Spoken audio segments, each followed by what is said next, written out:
여러분 안녕하세요, 팁스입니다.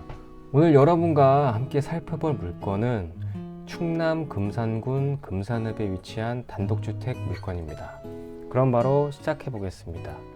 물건지 바로 초입인데 도로폭이 조금 좁아 보이긴 합니다. 여기서 좌회전으로 들어갑니다. 바로 양갈래길이 나오는데 좌측으로 가도 되고 우측으로 가도 됩니다. 저는 좌측으로 한번 가보겠습니다. 도로폭이 아까보다 좀 더 좁아 보이죠? 한 3m 정도 돼 보입니다.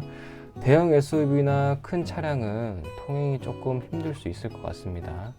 쭉 올라가셔서 저 진입 방향으로 올라가시면 이번 물건지 도착합니다.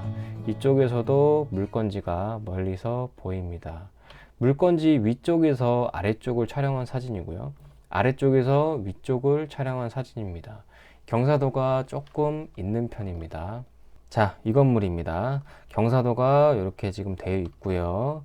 건물이 좀 특이하게 생겼죠. 건물은 정사각형으로 지어졌고 외벽에는 황토로 덧칠을 해놨습니다. 그리고 큰 나무들로 건물의 틀을 잡아 놓은 것 같은데 외관을 봤을 때 조금 튼튼해 보이지는 않아 보입니다. 보시면 황토를 덧칠한 여기저기에 금이가 있고 일부 떨어져 나간 곳도 있었습니다. 여기 보시면 겉보기에는 경계가 없어서 이번 물건에 포함되어 있는 것이 아닌가 하는 생각을 하실 수 있겠지만 여기는 남의 땅입니다. 여기 지적도 참조하시고요. 건물 바로 앞에는 이렇게 조그만하게 마당이 있습니다. 건물 옆면입니다. 보시면 대성전기공사라고 써져 있는데 뒤에서 말씀드리겠지만 임차인으로 전입되어 있습니다.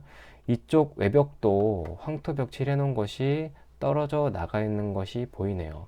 그리고 데크를 설치해 있는 것이 보이고 이 부분은 2층으로 바로 가는 계단이 있던 곳인데 현재는 파손되어 있습니다. 2층 들어가는 출입문이고요. 토지 경계선은 정확한 것은 측량을 해봐야 알겠지만 대략 이 정도로 돼 보이고요. 건물이 한 채 더 있는데 이거는 제시외 건물입니다.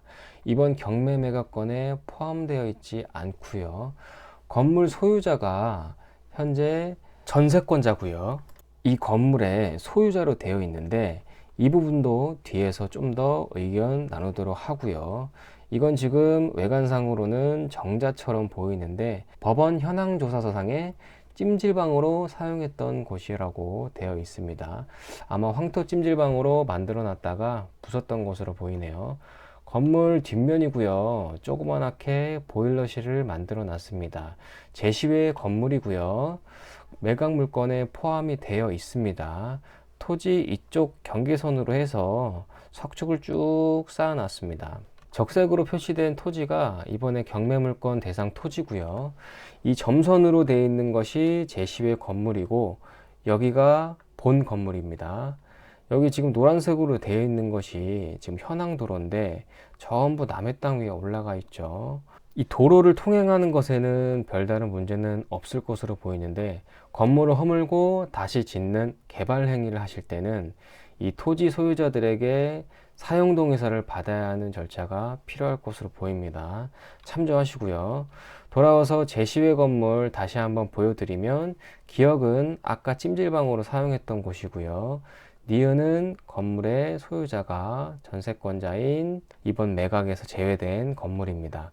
디귿은 보일러실이고요. 리을과 미음은 이 데크 부분입니다. 데크 보이시죠? 여기 주택 주소지는 충남 금산군 금산읍 아인리 368-6번지 10번지입니다. 토지는 아까 두 개의 필지를 합쳐서 247평 정도 되고요. 건물은 77평입니다. 아까 보일러실, 찜질방으로 사용했던 곳, 데크 면적을 포함한 제시외 면적 총 합이 16평이고요. 그렇다면 이 본 건물 같은 경우에는 사실상 60평 정도 되겠네요.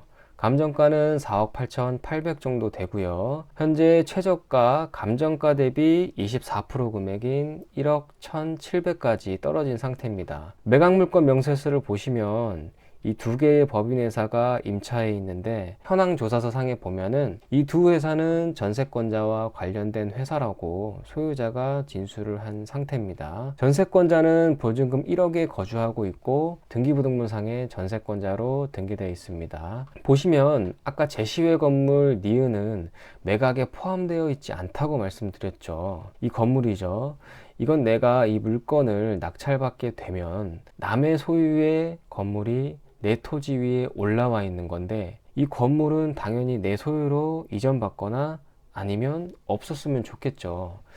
과연 이 건물 지상권이 성립할 수 있을까요? 제가 봤을 때는 지상권이 성립하기는 조금 어렵지 않나 이런 생각이 듭니다. 이 지상권의 기본 성립 요건은 토지와 건물의 소유자가 같아야 되는데 등기부등본을 보면 같은 적이 전혀 없었고 전세권자의 이름을 찾아볼 수조차 없었습니다. 그렇다면 전세권자는 어떻게 이 건물 위에 자기 명의의 건물을 등기할 수 있었을까요? 현재 채권자가 은행인데 보통 돈을 빌려줄 때 토지만을 담보로 돈을 빌려줄 때는 근저당권과 지상권을 동시에 설정하고 빌려주는데 이 물건은 돈을 빌려줄 당시에는 건물이 있었기 때문에 토지와 건물을 공동담보로 해서 은행에서는 별도의 지상권을 설정하지 않고 빌려준 것으로 보입니다. 그래서 전세권자는 채무자금 소유자의 동의를 얻어서 이 토지 위에 건물을 지을 수 있게 된 것이죠. 보통 토지 소유자들이 생판 남인 사람한테 건축을 하게 해주고 등기까지 내주나요? 여러분은 어떻게 생각하시나요? 저는 이 부분은 조금 의아한 부분이긴 합니다. 매각에서 제외된 건물의 등기부등본을 보시면 2021년 10월 소유권 보존이 되었습니다. 근데 여기서 보시면 채권자인 은행이 소유권 보존 등기 말소 청구권 등기를 했습니다. 법원으로부터 판결을 받았기 때문에 등기부등본상에 기재가 되었겠죠. 이 부분은 채권자에게 찾아가서 직접 여쭤보시면은 아마 흔쾌히 얘기를 해주지 않을까 싶습니다. 채권자 입장에서는 당연히 낙찰가가 높아야 채권을 회수하는 데 유리하니까요. 만약에 저 소유권 보존 등기 말소 청구권이 확실히 유효한 것이라면 지상권은 유효하지 않다는 것이고 낙찰자 입장에서는 낙찰을 받은 후에 저 전세권자와 협의를 하시거나 아니면 지상물 철거 소송을 통해서 대응을 하시면 될 것 같습니다. 또 전세권자가 900만 원 유치권 신고를 했는데 저는 이 유치권 또한 성립하지 않을 것으로 보입니다. 이 전세권자가 유치권 신고를 했다?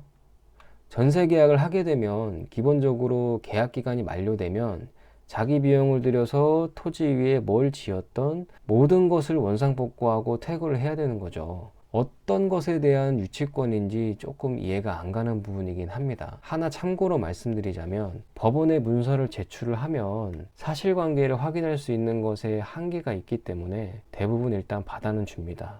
여러분, 이번 물건 어떻게 보셨나요? 여러 가지 문제점들이 눈에 보였는데 여러분들이 조금 더 고민하고 자세히 들여다본다면 문제점들을 해결할 수 있는 방법이 보이셨을 거고 그 방법 하나하나를 해결하면서 여러분들은 그만큼 금전적인 이득을 보시게 될 거고 물건을 보게 되는 시각이 넓어지실 겁니다. 많이 돌아보고 다양한 현장에서 여러분들의 경험을 쌓아서 한층 한층 성장해 나가셨으면 좋겠습니다. 영상 뒤편에는 현장 영상을 담아놨으니까요. 관심 있으신 분들은 끝까지 시청하시면 될 것 같습니다. 오늘 영상은 여기까지고요. 구독과 좋아요, 알림 설정 부탁드립니다. 감사합니다.